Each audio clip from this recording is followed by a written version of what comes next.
I think it's fair to say Survivor Series 2023 is an all-timer. Amazing back-to-back Survivor Series pay-per-views, you love to see it. I would go as far as saying that Survivor Series 2023 is one of my favorite pay-per-views of all time. I know it's not cool to say that something new is good, right? It's not cool, for whatever reason. But hear me out. We obviously got CM Punk, which is 10 years in the making. It's unbelievable. We thought this would never happen. Randy Orton, my favorite wrestler, came back. And even though I was kind of critical of the way they did it, the delivery was good because CM Punk still ended up returning, so it all kinda just made sense. He still got that pop because apparently we didn't know if he's going to come out. Is that enough for me to say that this is one of my favorite pay-per-views of all time, or at least my favorite pay-per-view of the year?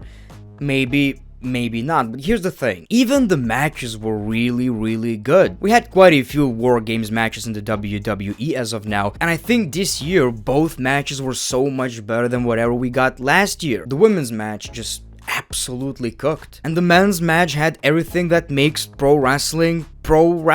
Great match, lots of action, twists and turns, returns, moments. This is what wrestling is all about. Obviously, in a wrestling show, you're going to have matches or moments that are better than the others. Obviously, not everything was perfect, but I believe the last time I felt this way about a WWE pay-per-view is when Sami Zayn turned on Roman Reigns. It kind of reminds you how great pro wrestling or WWE could actually be. Also, a big shout out to the crowd. It just makes me feel like we're in a really good era when it comes to pro wrestling. It seems like we're back. So people, welcome back to the channel. Of course, make sure to click that like button, subscribe if you already didn't, and if you don't like this video, enjoy your small peepee. It doesn't grow. Let's talk about Survivor Series. The first match was the women's War Games match. And just like I've said, this one blew my expectations away. It's not like I thought this is going to be a bad match, but they cooked to the point where I was like, okay, I know what they're doing. CM Punk is not returning and they're going to give us bangers, you know. This show is going to be filled with bangers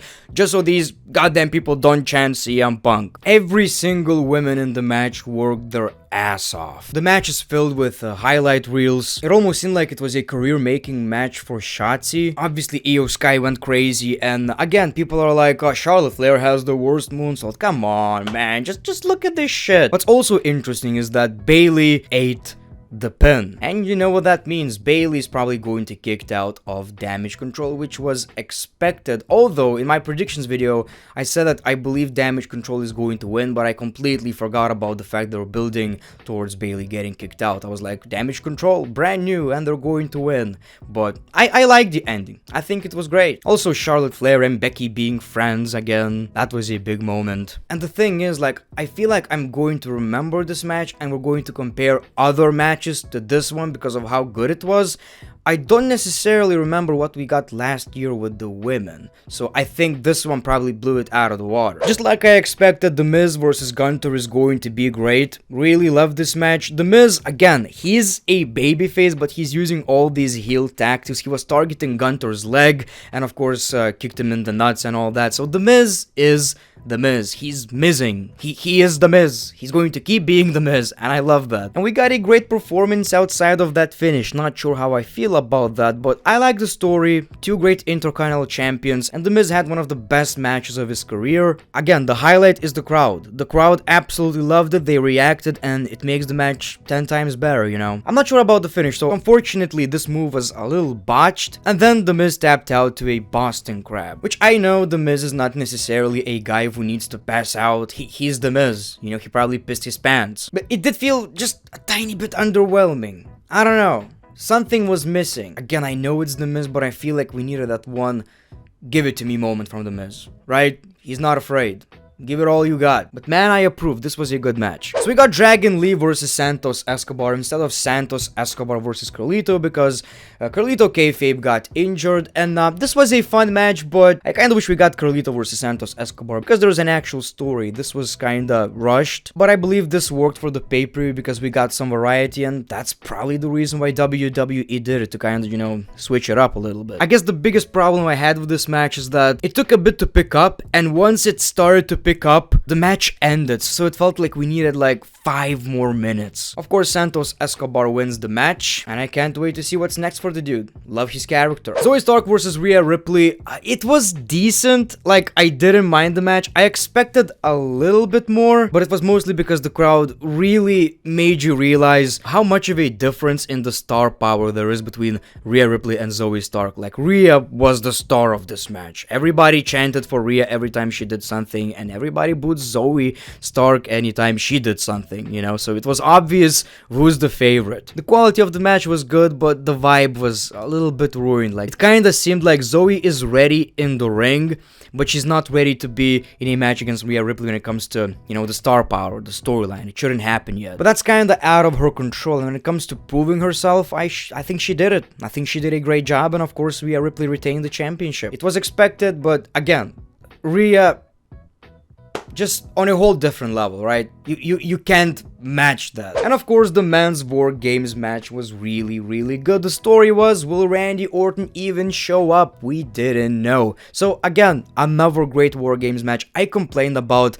War Games not being an elimination match, which I wish it would, but if with the right booking, just like we saw in this match, just like I've said, we need these twists and turns, moments, and that's exactly what this match gave us. So when we have that, and it's not just a random ass War Games match, I can't really complain. Like, I enjoyed it. Of course, the highlight of this match was Randy Orton showing up. We hear Rhea's music instead, and Damian Priest was about to cash in. Of course, I hear voices in my head. Randy is back, and seeing Randy this happy, well, it made me happy. Seeing Randy happy, yeah, boy happy. No, but seriously, my man was on a roll. I missed Randy Orton. Like, this version of Randy Orton where he just enjoys himself and appreciates every single second he is in that ring. And of course, we got great double 5 or whatever DDT from everybody. And again, one of the greatest RKOs of all time. He did make sure Cody gets the pin though. Crossroads and Cody Rhodes takes the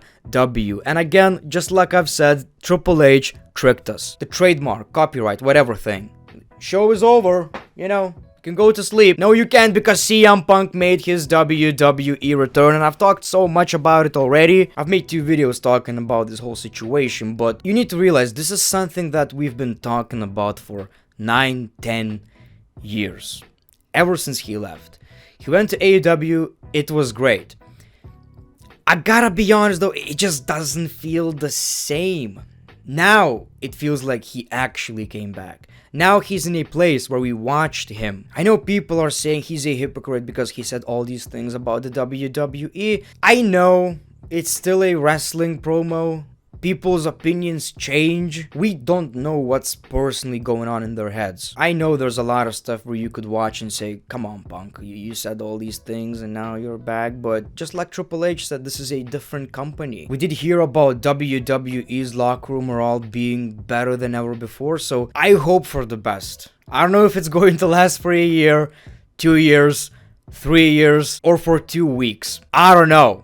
It's CM Punk, and that's what makes it so exciting. For a couple of months, I lost just a little bit of spark for pro wrestling. So seeing stuff like this just makes me so happy, excited, and you know, it reminds me that I get to do this as a job. And the fact that we wrestling fans share the same excitement and we can all connect with wrestling, it's just awesome.